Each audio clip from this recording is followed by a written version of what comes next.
Hello guys, how are you all doing? Welcome to my channel. So, today we are gonna see, what if Naruto was the Fox Reaper and got harem with 7 girls, part 6. So before we start, go check out the author of this fanfic IreJasmine, link is in the description, also subscribe if you enjoy the video. Let's start the story. Better. Blake raised her head from Naruto's chest. Much. Naruto brought her back down onto his chest and rubbed his cheek against her cat ears. More, please. Blake shifted slightly so she could be more comfortable. Her body ended laying sideways in his arms with her legs resting between his, her bum on his right thigh, and chest to chest with her head tucked in the crook of his neck. Naruto inhaled deeply, and when he slowly exhaled, his breath tickled Blake's cat ear. Not so close. Blake lightly dug her nail in his side. Naruto nodded. How did you find this place?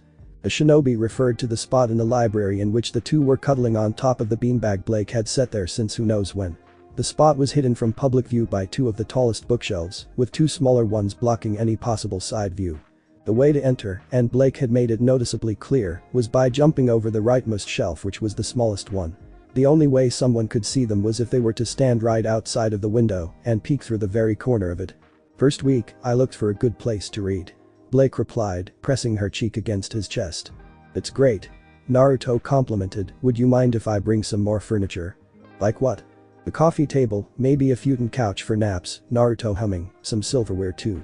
Blake raised from his chest again, she gazed down at him through half-lidded eyes, silverware? Yeah.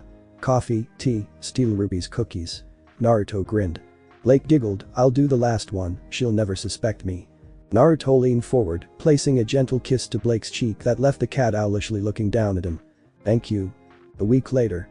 Too slow, Ruby. Naruto palm pushed the chest of the young girl, leaving her breathless for a second before sweeping her feet from under her with his side. Down the girl went, smacking hard against Beacon's rooftop floor. Ruby coughed several times before she struggled back to stand on her feet, Crimson Rose serving as a crutch for the girl. I'm trying. Not hard enough. Naruto walked back 10 steps and prepared once more, giant scythe resting over his shoulder with the blade facing inwards. Ruby took a deep breath and took her own stance, Crimson Roses set forward with its blade resting lightly against the rooftop. Go. Ruby launched herself forwards, appearing in front of Naruto with her left foot forward and her entire body weight pulling on Crimson Rose for an upwards perpendicular swing from the right.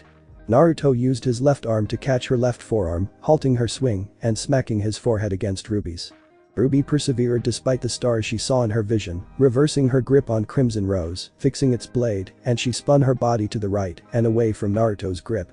Naruto stabbed the shaft of his scythe into the rooftop, holding it right below the blade, and blocked Crimson Rose's blade from getting anywhere near close to his person. Don't show your back in a fight. Naruto kicked Ruby in the bum, the girl comically flailing forwards until she fell on her face. Ruby dropped Crimson Rose and coiled into a fetal position while holding her nose that was profusely bleeding. Sorry, I should have paid more attention to your aura. Naruto left his scythe stabbed and went to treat the girl, gently easing her hands away from her face, which had rivulets of tears flowing down her face. Close your eyes. Ruby nodded through the tears, scrunching her face tightly. Naruto's fingers shone crimson, and there was a grotesque crunch as he reset Ruby's nose in place. I didn't feel that. Ruby peeked behind her fingers at the smiling Naruto whose nose was bleeding. I know, stay still. It's not over yet. Naruto wiped his nose with his arm and gently ran his fingers along Ruby's nose bridge. For a minute, the girl simply smiled dumbly as Naruto jump-started Ruby's aura and helped heal the wound. Done. Thank you. Are we continuing? Ruby asked and stood up along with Naruto. The girl cleaned the rest of the blood with her cloak. No, this much is enough for tonight. You've improved leaps and bounds. Naruto ruffled her hair, how about a late night snack? Yes. The trio of Blake, Naruto, and Ruby sat at the edge of Beacon's rooftop, in that order. Naruto and Ruby with a tub of ice cream in their laps from which they ate from. Curiously enough, both Faunus and Hybrid had their animal traits on full display. And that's why we're eating ice cream, did you want some? Ruby happily explained while swinging her legs, Naruto's fluffy tail resting in her lap. You're spoiling my partner too much. Blake threw a light glare at Naruto, however, it didn't last since Naruto presented a spoonful of ice cream for the Faunus to eat from. But she did. Naruto smiled and wiped with his thumb the leftover dessert on Blake's lip. The Faunus made no move, only giving a soft thanks after he finished, and he went back to eating his ice cream. Have you found the one with the artificial relic? Not yet. Naruto grumbled. Useless. Naruto picked Rei by the scruff of her neck, have you? That's what I thought. Naruto flicked the rabbit's nose, earning an angry yip. Look, there's still at least another 6 months before we have to make our next move. And have you thought what move it will be? Yeah, second is taking care of that. Naruto replied. There was a knock on his dorm door. The shinobi quickly placed down the rabbit and went to attend the guests. He found Ruby and Pura standing side by side in the corridor dressed in their uniforms. Hey. Naruto greeted and received 2 drained responses. What's got you two so down? Ruby glanced at the taller Reed and nodded for her to explain. Well, I know we already talked about how Pura scratched her forearm, but I need to ask again, would you consider helping John? Naruto raised an eyebrow. Did he do something stupid? Yes, no. The second eyebrow rose, and Naruto switched his gaze to Ruby, who replied in the affirmative. Seeing as she had Naruto's attention, Ruby explained. Pura tried to help John, but he blew up, not like an explosive, but still shouted and stormed off. Ruby ignored Pura's annoyed stare. I can't stand watching my friends fight like that, so I want to ask you to help him too. Okay, sure, Naruto shrugged. Did you need anything else? Wait, just like that. Pura blinked several times. Yeah, I said I wouldn't help if he didn't ask. Naruto grinned. I never said I wouldn't help if you asked. Ruby gave a yay and hugged his midsection while Pura blinked again.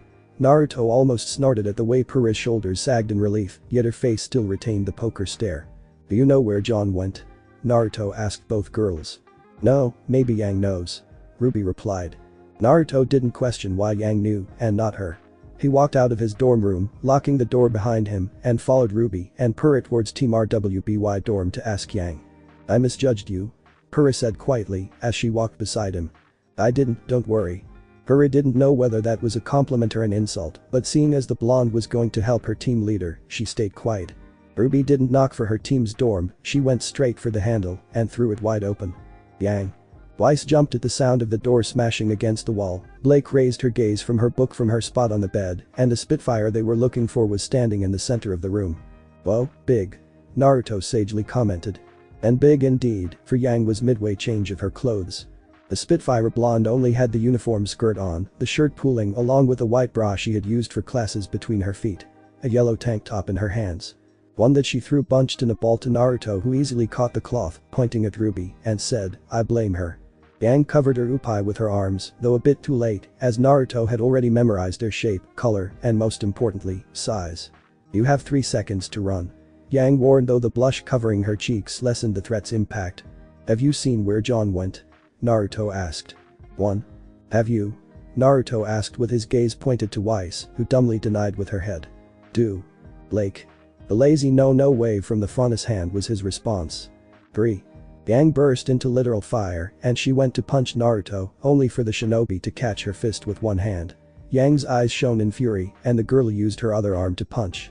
Naruto caught the second punch with the tank top she had previously thrown and with a minor appliance of his semblance and some sleeve work, tied Yang's wrist together and pulled both limbs above her head before she could react. Release me, you perv. Yang half shouted, half whispered, as she struggled to break free. Her movements did wonders to her chest that Naruto did not look at. No sir. Yang, please. All I want to know is if you've seen John. I promise I'll make it up to you for the view later, alright? Naruto kindly asked, however Yang continued struggling. The shinobi frowned, annoyance bubbled up from within him and he reacted to it without a thought. Fine, the hard way it is. Naruto grumbled, releasing his hold on Yang's handmade handcuffs and gripping her face, hiding it beneath his palm. Yang fell unconscious to the floor a second later. Ruby, you're apologizing for me. Naruto poked the stunned Ruby's forehead and left the dorm, leaving 4 confused teens, wondering what the hell happened. I didn't mean to Ren. John clutched his head, doubling over on the bench outside of the academy building. I just don't know what to do anymore. How about asking us for help? Ren quietly supplied, sitting beside John in the typical counselor pose. Would they even want to help me after shouting at them? John sourly asked, smacking himself in the head. Start with an apology then. Ren stood up, offering his hand to John. Thanks, John took the hand, smacking his cheeks one last time. Let's do this. Wasn't even needed here.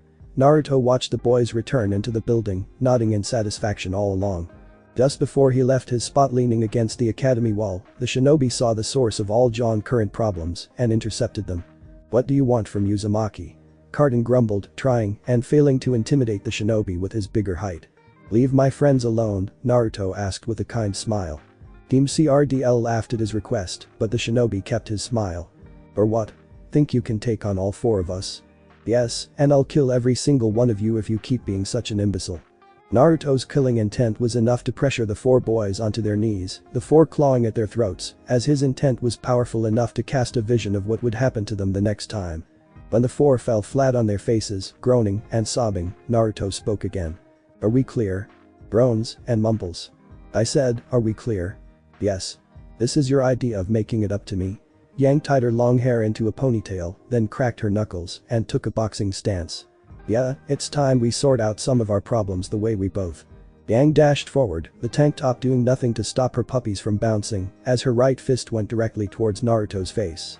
The shinobi backhanded her wrist away, her second fist coming for his gut, and he blocked with a downward slap of her hand. The explosive girl retreated, taking her stance once more with right foot forward, the grey lycra shorts accommodating for the muscles in her thighs. I like you. Yang threw a left kick. Won't work for me. Naruto blocked by raising his right knee, catching the impact with his thigh. Worth a try, Yang kicked off the ground, her right foot locking against his neck, and she twisted herself to take him down. She failed. Naruto leaned forward, his head passing between her strong thighs, and used his raised knee to push her butt and unbalance her once her spin was complete. Come on, you still have 10 minutes left to try and hit me. Naruto crossed his arms, baiting Yang's emotions. It worked.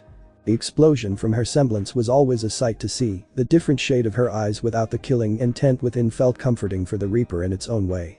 Her next kick was thrice as fast, yet Naruto caught it with his knee again, taking it a step further to twirl his shin around her thigh and force her leg down. He stepped into her guard as she tried to recover from her own overexertion and drove his knee into her gut. Yang wasn't given a chance to recover her breath as the shinobi continued the knee kick into a sweeping kick that threw her against the gym's wall.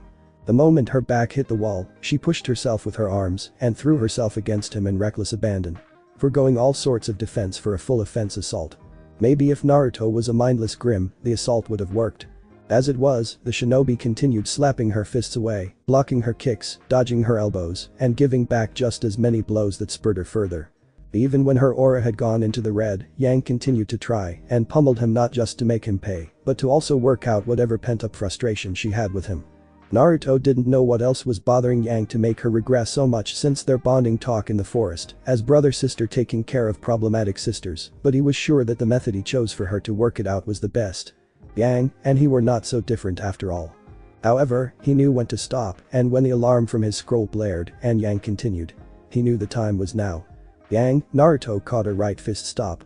Left fist caught. Yang. Knee kick stopped by stepping on her footbridge. That's enough.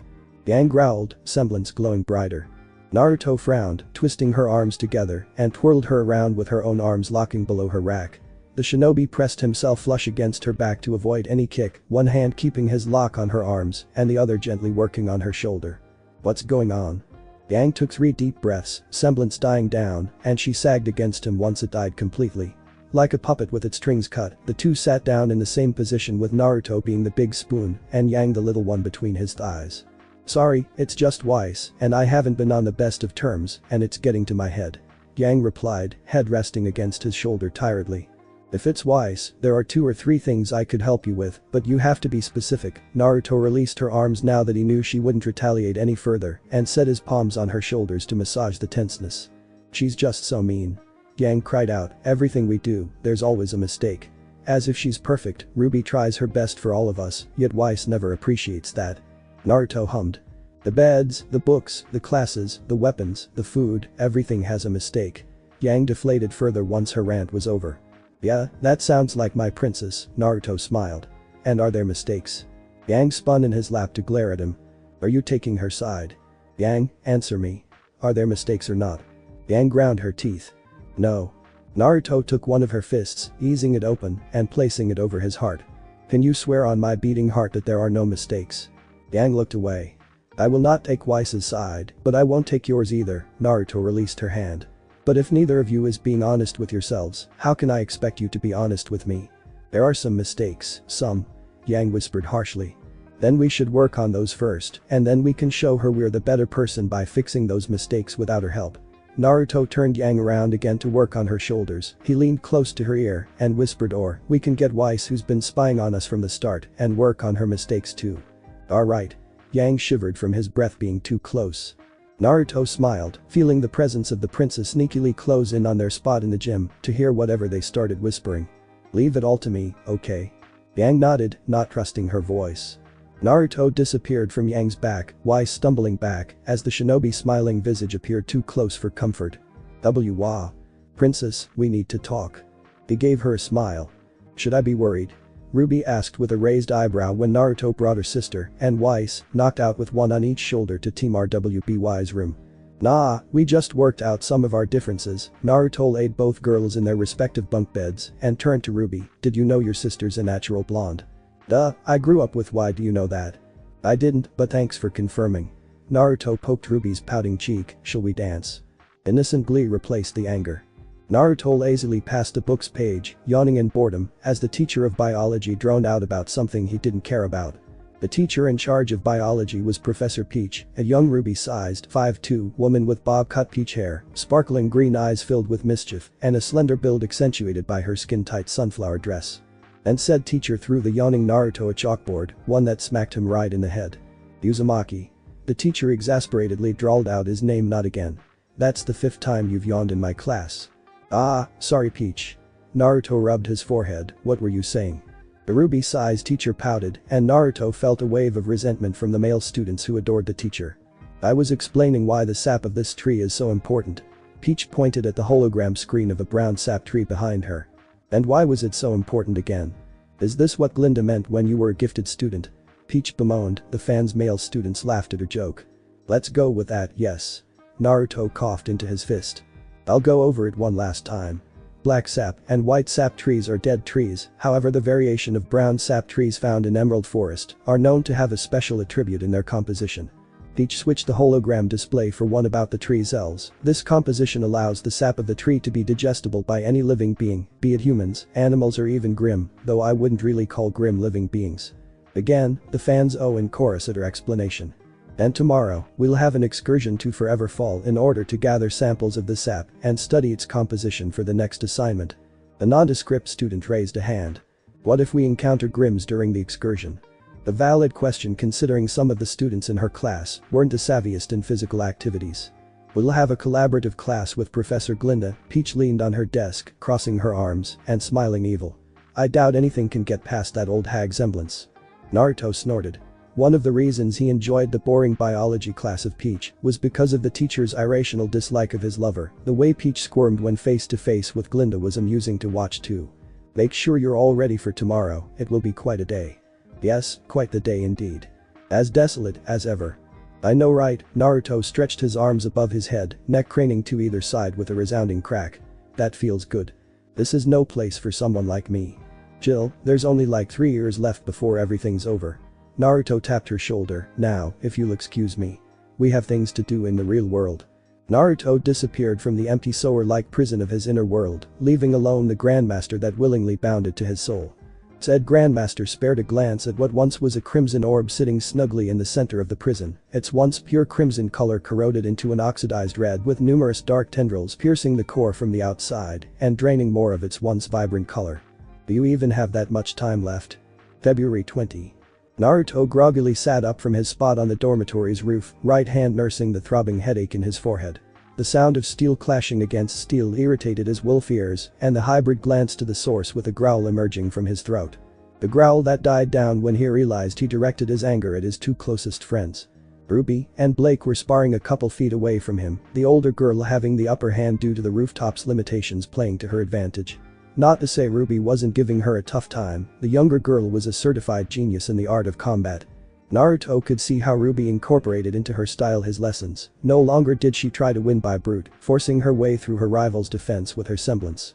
Instead, the younger girl learned how to control her semblance to create short bursts of speed that anyone not accustomed to fighting against her choice of weapon would fall 5 out of 7 times. But Ruby was going up against Blake, someone who arguably had more experience than her, someone who also learned how crafty the younger girl had become and countered with her own craftiness.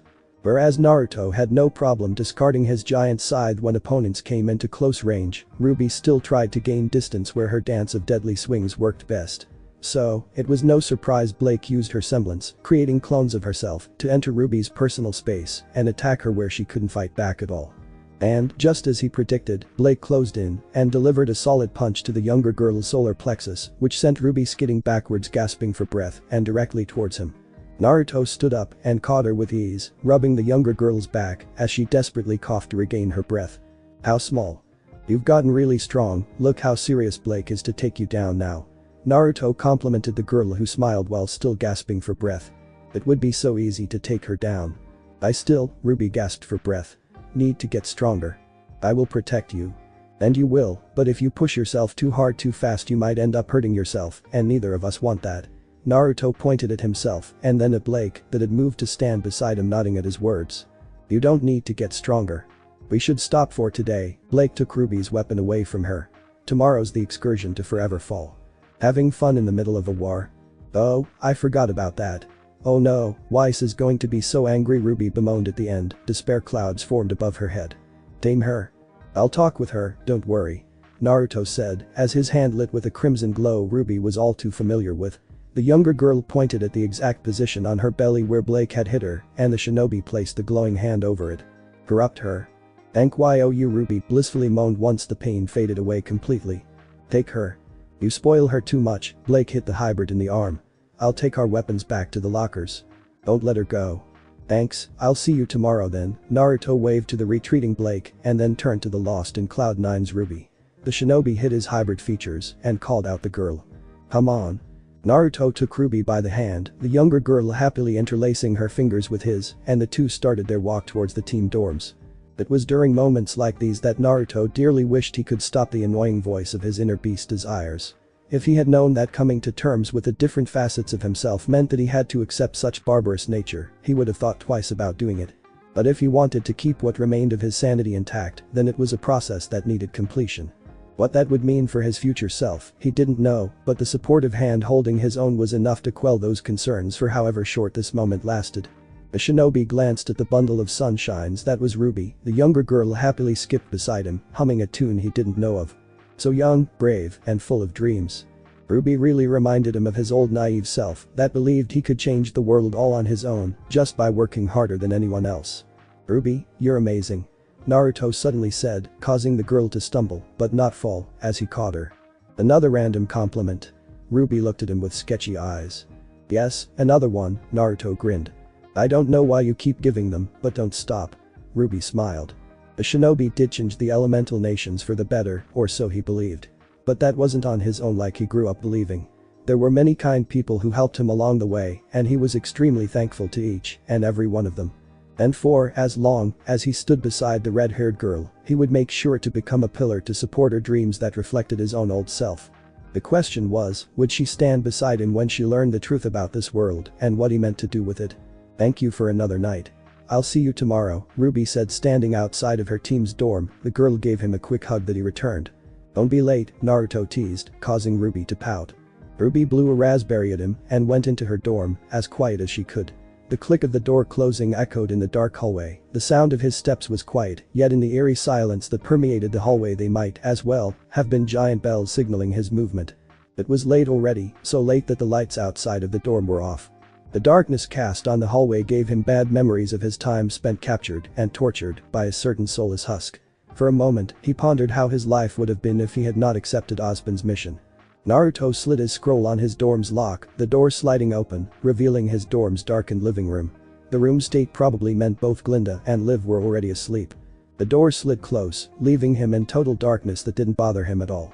He navigated through the living room and went straight for his bedroom. Ah, Naruto, you're back, Glinda received him with a demure smile, sitting on the bed with legs crossed. A long black blouse revealing ample view of her cleavage served as her pajamas. Were you waiting for me? Naruto asked, enjoying the view of his witch's long legs. Yes, there's something we need to talk about. Glinda made herself comfortable by putting her arms behind her and slightly leaned back on them. Sure, shoot. Naruto nodded in the affirmative and moved to the closest to his right. He changed out of his uniform and chose one of the cozier pajama pants he owned, one white in color. I want to know what made you so sick a while ago and how you recovered. Glinda didn't dance around the subject. Should have known she would ask, Naruto thought to himself. The shinobi moved to the bed and sat beside Glinda. The link between their souls coming to bite him in the ass, again. Oz's last mission was an extermination type, Liv was a casualty in it, and I used my semblance to turn her, just like I turned Yum. I realized with Livy's death that I need to stop splitting myself into so many facets. Naruto threw himself on the bed, back first. I realized that if I accept what I've become now, then I should have more control over my actions. Linda moved to lay beside him, and it's a bitter pill to swallow. Accepting I've turned into an abomination, Naruto moved one hand to the center of his chest, feeling the irregular beat of his heart. I was human, turned into a beast. I've killed, sacrificed, left for dead, controlled, and drained so many that my past self wouldn't think twice about killing me for the greater good. Linda's hand fell above his own. If that wasn't enough, remnants altered my soul so much that it literally fragmented, and I made the mistake of letting that happen. Now I have to deal with all these annoying voices in my head coming from all these facets that should have never existed. Naruto sat up. Every time I use my semblance, the voices get louder, the desires get stronger, the impulses more unbearable, and if I want to live a normal span, I must keep it active in one way or another, otherwise I'll outlive everything in this fucking planet. Naruto tightly clutched his head. A planet that's giving its last dying breath, one full of hatred, and one that my true self eats like it's the best fucking food in the world, and the only way to remain sane from that influx of hatred is to absorb lifeblood or drown in drugs. Somewhere during his rant Glinda moved to embrace him from the side, and what should only feel comforting mixed with a heightened wave of lust from the feel of her bountiful upace around his arm. And how did you recover? Glinda's voice was soft, but all it did was stir his desires. There's someone I've grown close to, someone that can understand a little bit of what I'm going through, someone Naruto stopped as he realized what kind of words he was about to say, and he hated himself for it. Not because of Glinda or their relationship, but because he couldn't feel bad about it at all. When did he become such a selfish animal? Do you like her? Naruto didn't even need to look at Glinda to know she felt hurt from what he almost admitted, from the insinuation she wasn't enough to soothe his heart even after their relationship took one step forward. An insinuation that was true. Glinda Goodwitch made him feel loved, but her love did not soothe his heart. And Naruto couldn't lie to her. I do, and she's not the only one. Naruto slowly turned his head to the headmistress that pursed her lips, her nails faintly digging into the skin of his arm, eyes slightly wetting from his words. Even now, seeing you hurt, all I can feel and think about is taking you, marking you, making you submit completely to me until you can't deny anything I tell you to, and I hate myself for it because those are my emotions. The abomination no longer cared about human morals or standards, for it had already accepted its true nature, long before Naruto's fragmented self could try to come to terms with it. Have you done anything with others? Glinda clutched her fist tightly, and Naruto could feel how her heart was beating faster and faster, the link between their souls let him feel how her soul was in extreme turmoil. Before you, yes. With you, not yet. It was not an answer about whether he would or wouldn't, but about when. Glinda gave a long exhale at that. I love you, I truly do, and there's not a day that goes by where I'm not thankful for everything you have done for me. Naruto turned around and pushed Glinda down by her shoulder, the headmistress' gaze narrowed at his actions. Then why? Such a simple question, yet one that he could not answer. Again, Glinda Goodwitch made him feel loved, but her love did not soothe his heart. I don't know, Naruto abruptly cupped his witch's cheek, his own black nails lightly scratching the soft skin. Do you hate me now? Glinda closed her eyes, tears slowly trailed down her cheeks. I can't. Ah. If she could, then she would. And just like that, there was another addition to the extensive list of why he came to hate himself. Naruto Uzumaki could no longer feel bad about the pain he brought to the one who loved him. I've truly become an abomination. I love you, do you? Naruto tried to clean her tears with the back of his hand, but it was a futile attempt as more kept falling. Glinda hiccuped and with a raspy voice replied, I love you too, I love you, I love. Naruto brought his sobbing witch into a tight embrace, her face finding the crook of his neck and quickly creating a wet mess with her sobs. His inability to lie to her didn't even let him say an empty I'm sorry. Any normal and sane person in any normal and sane relationship would and should never settle for someone who couldn't fully commit themselves for one another. But Naruto was far from sane, and Glinda's pain came from her trying to find a way to accept his insane outlook. Seconds, literally, is what she would have to settle for if the two were to continue their relationship. Glinda Goodwitch love was not enough for him. Naruto wasn't sure how long it took for Glinda to stop crying, nor was he sure when did she fall asleep in his arms. All he knew was that once she woke up, he would ask her whether she wanted to continue loving him or he could manipulate their bond to erase corrupt feelings in her heart and give her peace, make her submit. Hey, stop doing whatever you're doing, it's getting darker in here. He ignored the voice of Rei along with the rest of the voices in his head. Naruto? Glinda groggily pulled herself up from his chest, yawning and rubbing her eyes until she saw the black circles below Naruto's eyes. "Are you okay?"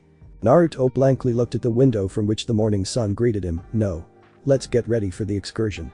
The shinobi sat up, making the headmistress sit up with him. He moved her to the side and stood up from the bed with his back facing her. "About yesterday," Glinda's tentative voice made him pause. "If staying by your side means I have to always come second, I already knew your answer from the very start." Naruto didn't turn around with his response. "I will hate myself enough for the both of us from now on." The shinobi left the room without waiting for any further words. We find the shinobi standing in front of his locker in Beacon's weapon hanger, preparing for the excursion, his faithful animal team member nibbling on a carrot beside him on one of the hangar's benches. "I'm surprised you're still holding on." The shinobi gave no response to her praise, he merely continued fixing his outfit for the excursion, which consisted of his usual orange mesh undershirt, long-sleeved black jacket, and tight grey pants. The sword Glinda gifted him 3 years ago strapped to his left hip, and the only new addition was a simple black choker around his neck made of his semblance. Any lesser man would have given in to the corruption already. "I'm glad you're the one who took me in this time. And I'll be the last." "Naruto? Who are you talking to?" Ruby appeared from his left, most of her body blocked by his locker door. "Whoa, your eyes. Scary?" Naruto closed the locker door and gave Ruby a soft smile. "No, well, a little bit. I like them though." Ruby giggled. "Are you ready for today? I was so excited I could barely sleep." I can see that Naruto turned around the younger girl, unstrapped her red cloak which was backwards, and fixed it for her. Ruby twirled, bashfully scratching her cheek. "Thank you." "Where are the others?" Naruto asked, putting his arm around Ruby's shoulder, who was quick to put hers around his waist. "John's team went ahead with Yang and Blake. I was looking for Weiss, but I found you first." Ruby looked around the lockers. "Weiss has been incredibly quiet. Did you do something to her?" "Not yet." Naruto blinked at his words, shook his head, then gave a long sigh. "I can look for her if you want me to, shouldn't take me long." Ruby's eyes danced for several seconds as she considered his idea before giving a quick nod. "We'll meet at the gates." "Sure," Naruto agreed, and just before Ruby could dash for the exit, the shinobi pulled her back and gave her a tight hug from behind. Ruby grasped his forearms that were around her shoulders. "Payback for drooling on my tail last time," Naruto lied, eyes closed with his forehead pressed against the back of Ruby's hair. "But I apologized." Ruby pouted, crossing her arms. "Didn't say I wouldn't get you back for that though." Naruto released her, ruffling her hair as she hmphed and walked away with a noticeable blush on her cheeks. "Not enough. I'll go ahead, don't take too long." The rabbit hopped through the exit and the shinobi started his search for the Ice Princess. Instead of looking around like Ruby, the shinobi sent a pulse of his aura that revealed the location of his Ice Princess at a locker at the extreme far end of the room, one away from most students' view. Naruto noticed Weiss was murmuring something to herself as he approached, something he couldn't discern from the noises drowning his thoughts. He stopped a couple of feet away and coughed into his fist. "Princess?" Weiss continued mumbling to herself, and Naruto closed the last few steps between them, one hand tentatively grasping her delicate shoulder. As expected, Weiss jumped and whirled around, one hand already moving to slap whoever dared touch her while she was lost in thought. Naruto's instincts took over for a second, and that second was enough for the beast to catch Weiss's moving hand by the wrist and slam it above her against the locker. The hand he had used to get her attention harshly pushed her against the locker, stealing the breath she held. "Tame her." "Boo off, what the hell?" Weiss shouted, eyes clearly blinking as her brain recovered from the sudden movements. She glanced up to see who was the bastard that touched her so inappropriately, only to freeze under the half crimson, half azure slit her eyes that glowed in ripples of the Reaper. The spike of uncertainty, fear, and a little bit of excitement made her take a short breath that shakily escaped her lips.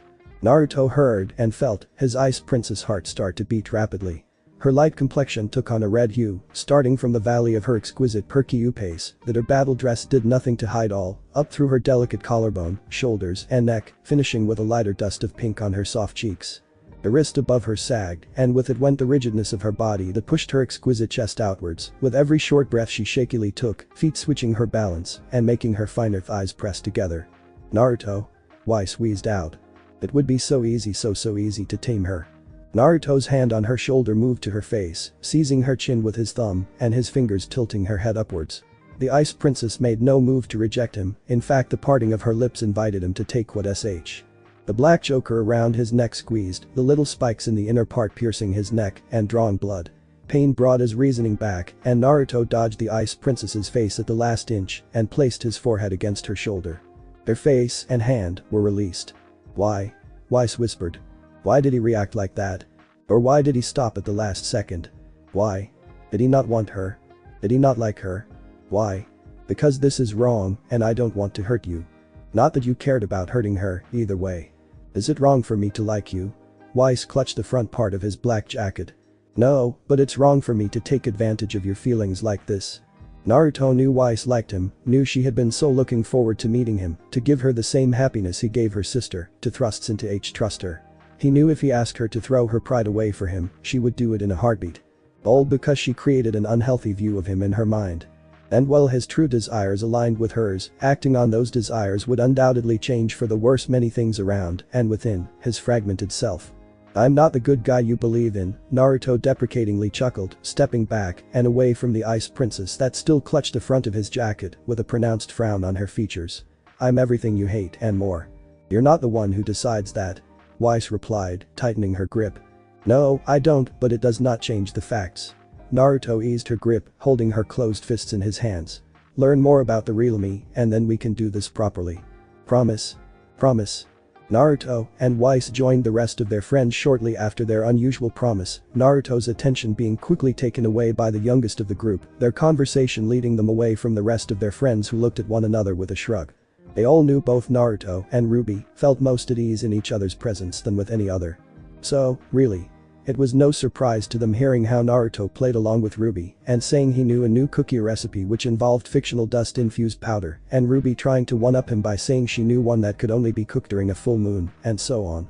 Such bizarre conversation continued between them despite Professor Glinda with Liv by her side, Professor Peach and Professor Peter explaining the purpose of the excursion, along with the rules the students needed to abide by unless they wanted to be sent back to the academy with a failing grade. When the students finally set out for Forever Fall, Naruto carefully slowed his steps and pushed Ruby towards the rest of his friends, leaving himself alone at the very back end of the student group. Or at least it was the intention, as Blake joined him without their friends noticing her missing presence among them. You smell like Weiss, were Blake's first words as she sided up next to him, her left-hand fingers brushing against his own every couple of steps. I almost made a mistake, Naruto replied, admiring Blake's combat outfit. Blake furtively glanced from the corner of her eyes at him. My secrets, your secrets, our secrets. Naruto hesitated for a while until Blake grasped his fingers and gave the slightest of pressures to show her support. I thought I got better, but in reality, I only got worse, Naruto interlaced his fingers with Blake's. The voices faded out, and for once he felt inner peace, so much that Blake noticed the muscles of his face and shoulders loosen up. Whoa, that's what? Blake tilted her head curiously. Naruto looked at their linked fingers, then up at Blake's curious face, then back at their fingers. Don't let go, Naruto quietly requested, tightening his grip on her hand. Blake cautiously glanced at the students walking in front of them before giving him a nod. Without the annoying noise in his head, Naruto could finally think in peace about everything that had happened in the last few months. From his return to Vale, his unusual first meeting with Ruby who reminded him of his younger self, to the joy of finally embracing Glinda, the woman who eased him into his new life in Remnant. To his meeting with his new friends, among them Weiss, the little sister of someone he cared about a lot. To his reunion with Velvet, the Faunus he befriended during his stay in Vale. To his ironic, cliched, meeting with the young woman by his side. A meeting filled with misunderstandings that lead to a promise which made them grow closer, and someone he had come to like spending time with. Someone who soothed his heart with just a touch. Naruto's heart throbbed painfully as realization hit him with an all-encompassing numbness spreading through his limbs and an icy river running through his veins. Blake, we need lose it, will you stay by my side? Lose what? My humanity. Blake hummed, and the words she replied with marked another turning point in his life. Were you even human from the start? Because the excursion led them towards the northeastern side of Forever Fall, the teachers divided the students in groups of 2s, 3s, and 4s to collect the brown tree sap once they reached the designated area in Forever Fall. They warned again of the possible dangers from both Grimm and nature itself due to how deep into the forest and close to the mountain range they were. Team RWBY, JNPR, and LNR divided themselves in groups of 3s, those being John, Yang, and Nora aptly named Group Sunflower for their hair colors. Blake, Ray, Ren, and Weiss were the monochrome group of 4 if one considered the rabbit to not be merely a pet. And Ruby, Purah, and Naruto are aptly named Group Fox. They were the only team to mix members between them, and with Nora's enthusiasm, made a contest to see which group gathered the most sap in the shortest time. Group Sunflower was dragged by the exuberant girl towards the western side, Group Monochrome went south, and Group Fox went north. Had Naruto been in the right state of mind, he would have noticed the 4 troublemakers following them. "Suo, I've been wondering for a while now, but what happened to your eyes?" Purah asked as Naruto, and she walked a couple of meters behind the spirited Ruby who acted as their scout. Naruto hummed, "My aura's a bit wacky because I did something stupid, and these are the side effects." Purah raised an eyebrow, "Why do I find that hard to believe?" Naruto gave her a fanged grin, "I wouldn't know why." Purah huffed, but smiled, "I'm glad you're looking better by the way." It was Naruto's turn to huff, "You guys pay too much attention to me, I might take it the wrong way you know." Purah laughed, "You'll get used to it, I can vouch for that." Brim. Ruby shouted, and before Naruto could stop her, used her semblance, and left the 2 other members of Group Fox eating roses. After her. Purah spat out a petal that went into her mouth. "Nah, she'll be fine. I'm keeping track of her." Naruto showed the palm of his hand from which a glyph displayed their location like a game radar screen. 1 orange dot for himself, 1 gold dot for Purah, and 1 black dot for Ruby. The black dot that moved incredibly fast towards a group of 3 small red dots. "Isn't that Weiss's semblance?" Purah curiously tapped the glyph, making the radar flicker before recovering its shape. "Yeah, I borrowed it." Purah huffed again. "How are things with John?" Naruto asked. He apologized to all of us, asked for help, and Purah hesitated for a second. "Told you his secret about his fake papers." Naruto supplied for her. "So, you did know Purah's side?" "Yeah, it was one of the first things he told me, and Ren." Naruto didn't feel bad for throwing Ren under the bus. "It's why we spent so much time together at the gym getting John in shape." "Ah, he does have more muscles lately." "Wow, I didn't peg you for a peeper." Purah hit him in the arm, and he laughed. The radar pinged, and both glanced down at it to see the 3 small dots disappeared and the black dot moving back towards them. "See, I told you she would be fine."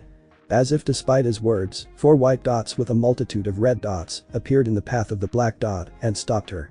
Well, what do we have here?" Carden and his team surrounded Ruby, the 4 teens holding an open jar with a viscous reddish liquid in them. "If it isn't Lillard Hood all alone, are you searching for your grandma?" Team CRDL laughed at their leader's joke. "Piss off, Carden, I'm not in the mood for your jokes." Ruby tried to walk past the taller boy, but he pushed her back by the shoulder. "Do I look like I care about your mood?" Carden sked. "What do you want?" Ruby crossed her arms and tried to make herself look as intimidating as possible. "You see, your boyfriend pissed us off the other day, and we're here for payback." "I don't have a boyfriend, Carden." Ruby scratched her hair. "Right, like everyone hasn't seen you hanging from that arrogant bastard's arms everywhere," Carden spat out. Ruby frowned, "Again, not my boyfriend. And he's not arrogant, you are." Carden growled out loud, "Like I care about your skewered opinion of him." "I don't understand where you're trying to get by bothering me," Ruby said, as her hands went towards her back, feeling the crescent rose handle filled her with determination. "But you'd better get out of my way." Carden grinned and nodded to the rest of his team. The 4 jars were thrown at her, and Ruby instantly switched crescent rose to its scythe form and spun in a circle with her scythe breaking the jars before they could reach her. The same could not be said for the liquid in the jars that splattered against her clothes and cloak. "What the hell is this?" Ruby groaned, wiping the liquid that had fallen on her face. "A little taste of my vengeance." Carden laughed out loud as animalistic growls sounded from all around them. "Good luck getting out of this one unscathed, Red Hood." Carden and his team turned tail and started to run away only to skid to a stop by something the 4 members of Team CRDL didn't expect. Glowing round red eyes, a massive body the size of a school bus resembling a malnourished dog, a long snout, and a jaw with serrated teeth, unevenly spread like a shark's mouth, white bony spikes covered its back and the back of its hind legs, and when it stepped out of the bush, it appeared from to stop Team CRDL, revealed its claws bigger than John's shield. Team CRDL slowly stepped away from the beast until they were back next to the frozen Ruby. The beast clawed closer, accompanied by a dozen more similar grim, but regular dogs sized. "Was this part of your plan?" Ruby asked when Carden and Co. put their backs together and slowly rotated along with the giant starved dog-like grim that circled around them. "No." Carden readied his mace and his team prepared along with him. The giant grim howled a rattling bird-like screech that made all 5 huntsmen in training wince, and the smaller grim tried to take advantage of that opening attack. Team CRDL and Ruby kept their backs together, the only girl switching her weapon to its sniper mode, and started shooting the dog-like grim heading for her, while the other 4 boys dealt with the rest. The giant Grim settled for watching from the back as its pack attacked in swarms the 5 teens who, despite the numbers disadvantage, covered for one another like a well-oiled gear. Carden used his brute force to knock aside with his mace any dog-like Grim that jumped his way. The brown-haired boy defended Carden's flank with his short sword, while the dark blue-haired teen kept the pack away from them by using his halberd's range to his advantage. Lastly, and the most important one, the Mohawk teen who weaved in out of their circle formation to secure the kills of the stunned monsters from either Carden or the swordsman attacks. Ruby hated to admit it, but the 4 worked well together. The younger girl didn't have much issue on her side, as the sniper rounds pierced through at least 4 Grim with every shot and kept them from coming closer to her. Their formation worked extremely well against the smaller Grim, that was until someone committed the first mistake. The Mohawk teen moved to secure another kill after Carden smashed the dog-like Grim aside, but when the boy thrusted with his daggers, the Grim rolled on its back and instead of his daggers finding flesh, they got stuck in the dirt. Unbalanced, unprepared, and surprised, the teen couldn't pull them out back fast enough before his arms were bitten by the ravenous Grim, a cry of pain erupting from the boy's throat as their serrated fangs took a chunk of his aura to protect him. His misery wasn't over for another Grim jumped on his back, making him fall to the ground and get dragged by the ones biting its arms towards where more ravenous dog-like Grims awaited. The swordsman broke the formation and ran after his friend in order to save him, leaving Carden unprepared for the Grims that tackled him from the side. The halberd teen couldn't help him with the increased numbers of Grim attacking them. Ruby winced when the screams for help of the Mohawk teen started, and she couldn't spare even a glance for him as the Grim coming from her direction increased in numbers. The only good thing to come out of their formation breaking apart was that she could switch crescent rows to its either mode and enter close-range combat without worrying about hitting Team CRDL or what was left of them. Unlike her, who started her deadly dance of swings that easily cut through the pack of Grim, Carden and the halberd teen were forced to stand back to back, tiredly spinning around smacking aside the Grim coming for them. Without their kill secure, the numbers they took down decreased noticeably. And then the giant Grim pounced, jumping above Carden and Sky, who gagged at the grotesque smell wafting from the beast and saw how it landed on the swordsman's back, who went to help their Mohawk friend. Huntsmen trusted in their aura to keep them safe, but there was only so much punishment aura could take before leaving them as harmless as any other human out there. The giant canine Grim landed with both frontal claws pressing against the swordsman's back, the glow of his aura taking damage shone bright for a second before it dulled instantly. Splat. Like a watermelon falling to the floor, the swordsman's torso and lower back exploded once its body hit the ground under the giant canine's claws. Unlike the Mohawk teen who was screaming while fighting for his life under the serrated teeth of the smaller Grim, the swordsman wasn't even given the chance to scream his pain. Carden, Sky, and Ruby froze as the canine snorted, as if laughing, and then chomped on the dead swordsman's head. Dove. Rage took over Sky. The halberd teen ran to the giant canine, smacking every Grim in its path, and swung with all his might at the beast's hind legs. Legs that kicked back before he could finish his swing and sent the enraged teen flying. His flight was stopped when he smacked against a tree and fell forward unconscious from the blow. Sky. Carden screamed his friend's name and abandoned Ruby to help, however he could the unconscious boy that the smaller Grim approached with glee. The bite to her leg got Ruby out of her frozen state and she quickly dispatched the Grim that had bitten her. Her deadly dance became desperate as she worked her way through the monsters before the giant canine could set its sights on her. So focused were Ruby and Carden on their respective ends that neither noticed the screams of the Mohawk teen had stopped. Carden managed to scare away the Grim around his unconscious friend and noticed the monsters started to ignore him for the prey that smelled of the concoction they had stolen from the biology teacher's lab. There was no hesitation for Carden as he slung his friend over his shoulder and started running away from the fight. The giant canine growled in anger as it saw the fleeting form of its prey and it gave chase. For something its size, it was incredibly quick and caught up to Carden and the unconscious guy in no time. A wild swipe of its massive claws hit Carden in the side, his aura protecting him from the attack. But the same could not be said for his unconscious friend whose body bent the wrong way in several parts after receiving the attack. Carden hit a tree hard, stunned, but not unconscious. All he could do at that moment was watch as the giant canine clawed apart the body of his friend, the wild ferociousness of the beast leading to a dismembered and broken arm flying through the air and landing in between the stunned Carden's legs. And then the giant Grim sets its hungry canine gaze on him, the glowing round orbs promising a painful ending. The beast leaped claw first once more towards Carden, who closed his eyes and accepted his fate. Steel met bones as Ruby appeared in front of Carden at the last second and blocked the attack that would have ended his life. The girl struggled under the monster weight and fired off a piercing round at close range that penetrated the beast's underbelly and made it leap back, howling in pain. Wah! Carden spluttered, surprised that the girl had protected him. Ruby didn't take her eyes off the Grim, her naive sense of justice leading her to protect someone who put her through their current tricky situation. The red-themed girl fired off another piercing round that the giant canine Grim leaped away from, and another round that hit its frontal left leg, causing it to howl in pain again. The beast leaped towards them again at a faster speed, despite the wound to its leg, and Ruby didn't block the blow. Instead, she took hold of Carden by his armor and moved away from the attack with her semblance. Ruby stopped running once she returned to the clearing where she had successfully soloed most of the pack and without the leader that had gone for Carden, ran away from her.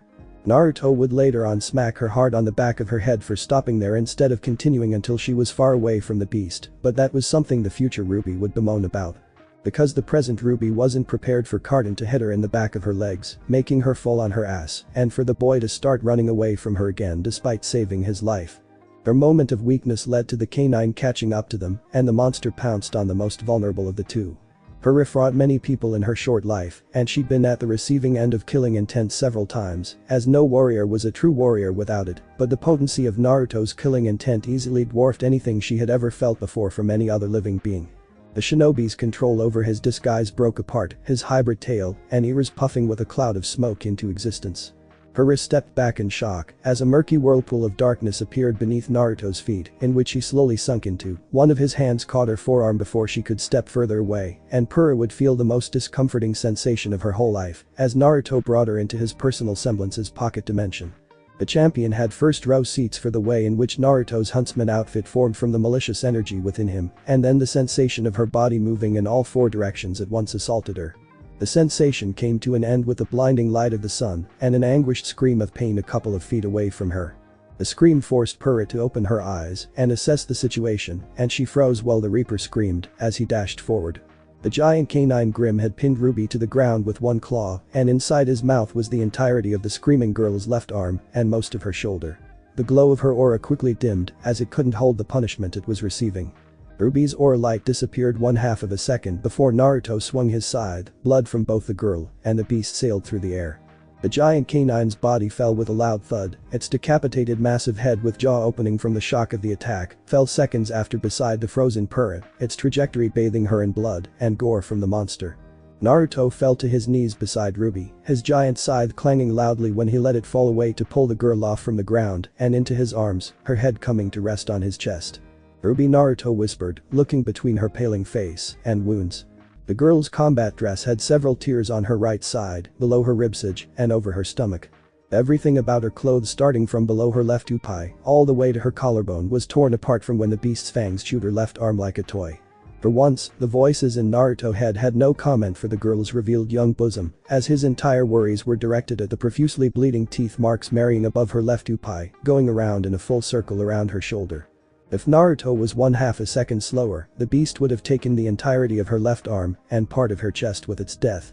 "Oh, I really like the bra I wore today," Ruby whispered in pain, a light pained smile on her bleeding lips. "We'll get you a new one as soon as I fix you up, alright?" Naruto promised, cleaning the little dribble of blood from her mouth as she nodded. "Did you know people think you're my boyfriend?" Ruby winced when Naruto traced the edges of her wound to calculate how deep it went. "I didn't," Naruto replied and triggered his semblance, his hand started glowing crimson and he carefully pressed it over the first incision. "I'm not boyfriend material after all." Ruby giggled despite the pain she no doubt was in. "You'd make the perfect boyfriend for me." Naruto shook his head, moving his hand to the second incision. "Am I girlfriend material?" Ruby asked, making herself comfortable in his arms. "No," Naruto grinned, moving to the third incision. "Your wife material." Ruby giggled again, closing her eyes. "Come on sweetheart, keep your eyes open and focus on me." Naruto caressed Ruby's cheek who weakly opened her eyes again, giving him a slow nod. "We'll eat all the cookies you want when we get back, you would like that, right?" "Yes, and we can invite Weiss and Yang and everyone else," Ruby whispered, eyes slowly drifting close again. "Done," Naruto hummed in the positive, working on the 10th incision below her armpit. "But you need to stay with me, so don't fall asleep, okay?" "I'm cold." Ruby nuzzled his chest and his hand caressed her cheek. "You're giving me an eyeful, of course you'd be a cold sweetie," Naruto teased, raising his body heat and curling his tail around the tired girl's leg to keep her warm. "Hey bombshell, right?" "Barely controlling myself," Naruto replied as he worked on the incisions on her back without turning her around. Ruby dozed off again and Naruto pinched her cheek to keep her awake. I'm unread, don't fall asleep on me, I need you awake, or I can't help you. But tired. I know, it'll be over soon, just a bit more, and you'll be like new, Naruto said, as he felt only 3 of the 27 incisions remained. Ruby feebly nodded again, and KY. It's the last one, and you'll get a reward for holding on, alright? Then. As soon as he felt the last incision close under his palm, Naruto bit his tongue with his canines, enough to draw blood, and pressed his lips against Ruby's paling ones. Ruby slightly widened her eyes, a smile forming on her lips, and when she felt Naruto's wet tongue brush her lips, parted them open to grant him entrance. The distinct coppery taste of blood overwhelmed her sense of taste. With every drop of blood that Ruby swallowed during their kiss, the more color her skin regained, and strength returned. And when Naruto finally pulled back, there was a rosy tint on the younger girl's cheeks, who was smiling dumbly at him. Did you like it? Naruto teased, brushing her cheek again, and smiled when she shyly nodded. Ruby looked away for a second before looking back at him, her voice no longer sounded drained, as she added, I want another one. Naruto snorted, helping the girl to sit properly on his lap and embracing her, leaving her head to rest on the crook of his neck. Only if you promise to not run off on your own again. Ruby nodded, snuggling deeper into the shinobi's loving hug. Sweetheart, I need you to tell me who did this to you, Naruto whispered into Ruby's ears, and he felt how she tensed up for a second before she looked up at him. Why, Ruby whispered back. Because they need to face the consequences of their actions, Naruto replied slowly. Ruby hesitated, there's only Carden left. Naruto didn't need to ask what happened to the other 3, as her answer was enough to know their fate. I'll help you get through this, alright. Naruto kissed Ruby's cheek, the girl tightened her hold around him, and nodded, how did Carden survive? Ruby hesitated again, and after another kiss to her cheek she answered, tripped me. Naruto hummed, thank you for telling me the truth, sweetie. It was Ruby's turn to hum, and snuggle him again. Ruby? Purah's tentative voice made the younger girl raise her head from Naruto's chest and rested on his shoulder as she looked at the older girl. Hey, sorry I didn't see you there, Purah. Ruby blushed up a storm as she realized everything she said and did was seen and heard by the older girl. Are you okay? Purah asked, kneeling next to the shinobi and inspecting what she could see from the girl's body. Yeah, Ruby shyly replied, hiding her lit face under Naruto's chin. Naruto fixed me. Purah didn't ask how and nodded in relief. Could you take Ruby back south to the teachers and tell Glinda what happened here? Naruto asked, standing up and lifting Ruby in a bridal carry along with him. Purah took the younger girl into her arms and gave Naruto a slow, inquisitive nod. I'll make sure there's no more Grim like that left around the students. Naruto took off his own cloak and placed it over Ruby's chest, who was quick to wrap it around herself to cover her bosom.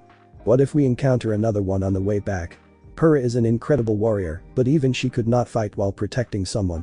Especially not something as deadly as the Grim that chewed Ruby looked like. Naruto smiled at Ruby, pinching her cheek, and replied, you won't, she's marked, and nothing will get close to you too. Purah didn't ask what he meant by that, instead, the Redeed gave another quick nod and marched southwards with the younger girl drifting off to sleep since Naruto's aura no longer worked to keep her awake. Naruto watched them go in silence, and he didn't move again until he could no longer see them in the distance, only then did he move to pick up Ruby's crescent rose and his own giant scythe from the ground. The shinobi walked around the clearing with the decaying Grim bodies and found the remains of what once was Team CRDL. All 3 dead members' remains were swallowed by the murky pool of darkness that was another aspect of his semblance, and when there was nothing more to look for, the shinobi's crimson slits gazed into the distance. The abomination reared its giant scythe over his shoulder, a crimson chain twirling around the lower end, and he swung, releasing the scythe which sailed through the air, cutting everything in its path, be it trees, stones, or hidden Grim. Carden ran, and continued running even after his lungs started burning, even after his legs started cramping, even after his sight reddened from the adrenaline. It was supposed to be a simple prank. Throw some Grim pheromones, make the girl take a couple hits, and then save her if things look bad. They weren't murderers, they just wanted some payback for the shame they suffered. So, how did things go so wrong? Was it karma? Carden didn't care, couldn't care, wouldn't care. The moment he stopped, that monster would come after him again and tear him apart like it did his friends. His only option was delaying the inevitable. Carden didn't care, couldn't care, wouldn't care. Sacrificing the girl for his own life, a natural human reaction when faced with their survival instincts. It was not like the two could take on Grim by themselves, and running would only delay the inevitable, as the beast had proved to be faster than them. Sadly, for Carden, there was a certain someone that did care, could care, and would care if so much as a single hair of the girl was touched by someone like them. Sadly, for Carden, that someone was a monster worse than the one that tore apart his team, his friends, his family. Carden ran and continued running until the whistling sound of steel tolled the bell for him. There was no time to react to the massive curved blade that pierced his lower back, directly through his spine, and passing all the way through, the inner content of his stomach spilling all over the forest floor.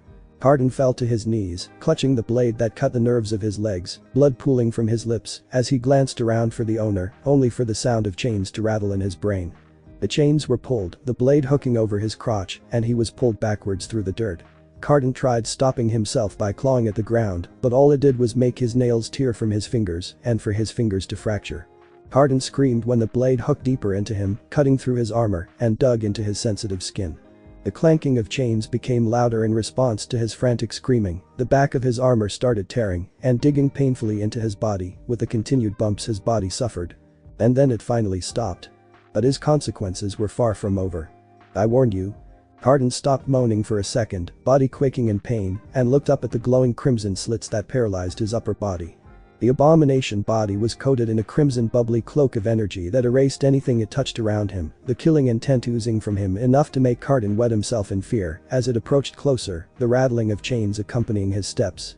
"You almost killed what's mine." "Denial. I didn't meant to," Carden screamed out loud as the scythe's blade was yanked from his body, innards, and copious amounts of blood spilling from the giant gash left behind. "But you did." Anger.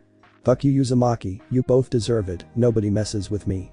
Carden screamed again, his reaction worsening the wound. "Then you also deserve this." Bargaining. "Wait, we can talk this out, look, I made a mistake." Carden coughed blood. "I'll grovel and beg on my knees if that's what you want me to." Begging wouldn't bring her back. Depression. "Fuck man, it was just a prank." Carden vomited blood, wasn't supposed to end this way. The abomination kneeled in front of Carden, its cloak melting his clothes, armor, and skin. "But it did, and I've come to reap what you sown." Acceptance. Carden looked up to the crimson slits that held no shred of mercy for him, his fate all but secured by the abomination's cloak disintegrating his body along with everything around them. "Please show some humanity, make it quick." "Too bad for you because I was never human from the start." The abomination lifted Carden by the neck, its cloak burning the skin beneath his palm and silencing his cries and screams. Chains formed on the abomination's back and performed the dying teen's chest, the sound of bones and squelching of organs reverberating in the clearing as the chains snared around the wildly beating heart of the dying teen. Then they pulled. Carden's body sagged from the shock, his body wobbled lifelessly for a second before being jump-started again. The boy's eyes snapped open and crazily looked around and quickly found the sight of his own beating heart in the abomination's hand. 27 incisions, 27 minutes. Tendrils of crimson maliciousness spread from the point the abomination held Carden aloft, tendrils that seeped into his skin and restored the entirety of the dying boy's nervous system, and with it, the flood of pain, as if molten lava spread through every fiber of his being sent him into shock again. 1 minute. Carden spasmed but didn't lose consciousness, and then the chains that took his heart out pierced his open ribcage again, each chain snaring around one of the bones holding his organs from falling apart. 2 minutes. The chains pulled slowly, the creaking and squelching of his ribcage tearing from his insides echoed in the clearing, then the loud thud of the bones falling to the floor, along with his upper body organs. Yet Carden still lived, and the proof of it was in the abomination's hand. A proof it was still beating despite no longer giving its host a precious lifeblood. 3 minutes. The abomination grinned when Carden's alarmed, undying gaze focused on him again. Was it worth it? Every last bit of it. As Naruto expected, once Purah found Glinda and explained to the best of her knowledge the situation Ruby went through, the professor immediately cut the excursion short, citing that the dangers the students faced in the forest were worse than they initially expected. When Glinda privately asked Purah for details of what happened, the Redeed could only reply that only Ruby knew what happened and they would have to wait for her to wake up after the traumatic experience. Naruto returned exactly 29 minutes after he sent Purah ahead with Ruby, and he stopped Yang's emotional physical outburst after seeing her little sister's state, which the Spitfire blamed Purah for.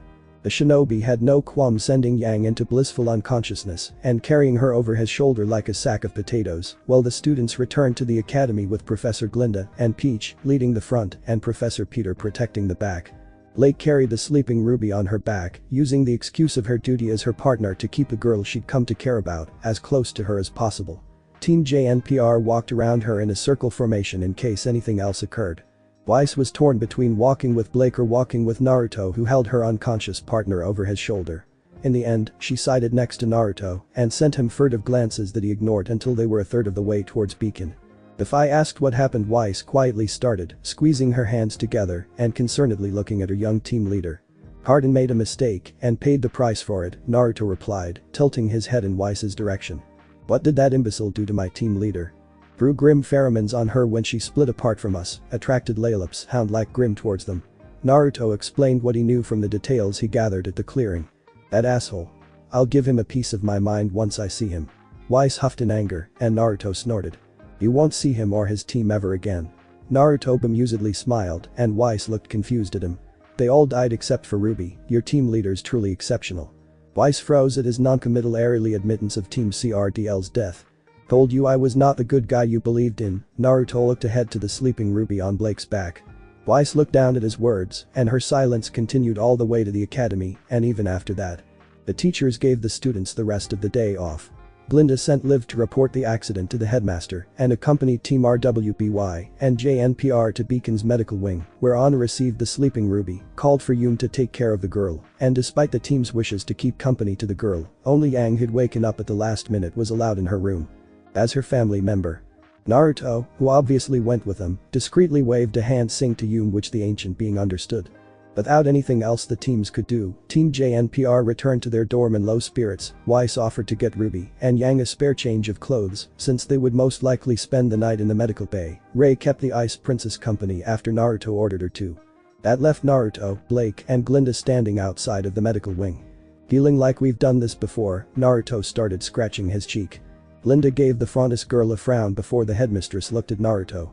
We have many things I'd like to ask the both of you, but Team CRDL's ultimate fate takes priority. Blake tilted her head at that, but Glinda ignored her questioning gesture by starting to walk towards the headmaster's office to confirm Levy's report of the accident. What was that about? Blake asked. Something we need to talk about in private, Naruto replied and offered his hand for Blake to take. The Faunus tilted her head again, but took his hand either way.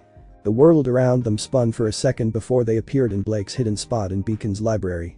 Warn me next time. Blake patted her belly and leaned on the beanbag to recover from the nausea sensation. She took off her combat boots and stretched her toes. Sorry, Naruto apologized and sat on the center of the beanbag, which sunk with his added weight. So much has happened today. Blake tilted her head to look at him, like. Everything boils down to me not being human in the end. Naruto made himself comfortable by splaying on the beanbag. Blake's eyes softened and she laid on her side beside him. The rumbling in her chest made Naruto smile. We almost lost Ruby today. Naruto laid his left arm over Blake's side and rested his hand over her thigh. Hera told us what she saw when the two of them arrived. Blake spoke in a low tone. If you were 1 second slower. Yeah, Naruto closed his eyes. She tastes like chocolate cookies, by the way. Blake snorted. What? Ruby tastes like chocolate cookies. Do I want to know? No, just thought I'd throw that out there. Blake shook her head and burrowed deeper into his side to look for the warmth that always made her feel cozy and at home. Did you bite her or? Blood transfusion, my kind. Naruto raised his body heat and Blake's purring grew louder in response. So you kissed her? Naruto nodded. Ren owes me 10 liens. What? We bet on who would kiss the other first. Mistakes counted too. Blake grinned at his dumbfounded look. Oh really? Naruto turned on his side to glare at the smaller cat Faunus, who smirked at him. Yeah, you two look good together. Blake looked away as she said that. Not human from the very start. I would have to wait some years for Naruto to pull Blake closer, the cat Faunus placing her palms on his chest. I'm sure you can wait. Blake nails scratched the fabric of his jacket absent-mindedly. Yeah, I could, Naruto replied and felt Blake's nails stop. Jealous. You're truly irritating, Blake huffed and for once actually glared with intent. Yes, I'm jealous, is that what you want to hear? I do. Naruto moved his other arm to fully hug the irritated Blake, whose purring had stopped, and I want to make you even more jealous by telling you I'm in a relationship with someone. Blake glared harder and dug her nails into his mesh undershirt by the opening of his jacket. Great for you. Blake, Naruto called out her name in a way that made her tense. I want you. What? Wait, that came out wrong, hold on. Naruto took a deep breath. I need you. How does that change things? It doesn't, Naruto grinned. I like you, I want you, I desire you, I need you. Blake looked away again. You're not being fair to me. You can't just say that after telling me you're in a relationship. I don't care about being fair anymore, Naruto admitted, and Blake's inquisitive gaze returned to his face. You said it, I was never a human from the start, and that has shifted my perspective of everything to the point where everything makes sense now. Is this the resolution you've come to? Blake quietly asked, and Naruto nodded. The cat Faunus sagged in his arms, head pressing against his chest, and mumbled, "You're so unfair. Life hasn't been fair to either of us from the very start, has it?" Naruto amusedly replied, and felt Blake nod against his chest before she looked up at him. "I've always waited for others to tell me when I can act, but from now on." Naruto inched his face closer to Blake, whose eyes widened. "I'll be the selfish monster I've truly become." Blake huffed as her fingers curled around his jacket. "You're so irritatingly unfair. Don't make me regret this, please." "Never," Naruto whispered and captured Blake's lips with his own. "Ours? No, that's wrong. It was no us from the very start, it has always been I." The abomination gave a fanged feral grin and faded like dust blown by the wind. Thanks for watching my video, and make sure to check out the author of this fanfic, link is in the description. See you next time, till then sayonara.